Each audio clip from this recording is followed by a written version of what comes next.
এই মুহূর্তে আমরা যে ছোটদের রথ দেখতে পাচ্ছি এবং আমি এই মুহূর্তে দাঁড়িয়ে আছি ভাদুরা স্কুল মোড়ের পোলের উপরে। এখন যথেষ্ট পরিমাণ রাত হয়েছে এবং এই রাত্রে এই বাচ্চাদের এই রথ তারা বাড়িতে নিয়ে যাচ্ছে।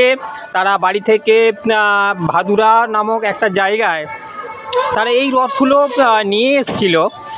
এখন একটা রথকে দেখাবো, বাচ্চাদের রথ, সেটা হচ্ছে আমরা দেখতে পাচ্ছি যে পুরোপুরি থার্মোকলের তৈরি। আমি একটু দেখানোর চেষ্টা করব এই রথটাকে, যেটা থার্মোকল দিয়ে তৈরি করা হয়েছে। এই এবং ভিতরে প্রতিমাটা ছিল জগন্নাথ বলরাম সুভদ্রার, সেটা মাটির মূর্তি। এবং এই রথের যারা নিয়ে এসেছিল সেই বাচ্চাদেরকে দেখাবো। তোমার নাম কি?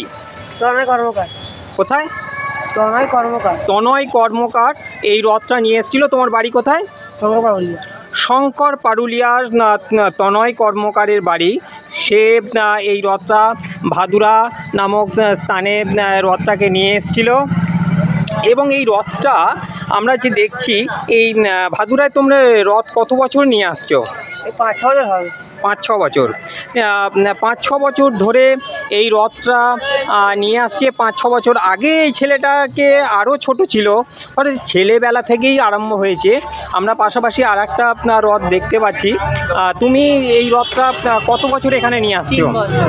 3 বছর। তোমার নাম কি? সুমিত খাঁ। সুমিত খাঁ। কোথায় বাড়ি? শাহালামপুর, তাই তো?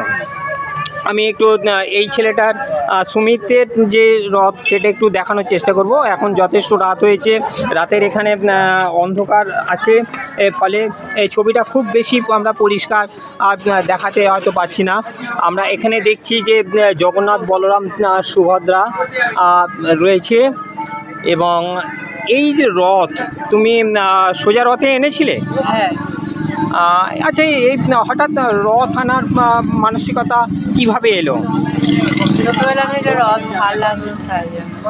এবং আজকে ওখানে কতগুলো ছোটদের এই রকম রথ এসেছিল? অনেকগুলো। তবু আনুমানিক 21টা।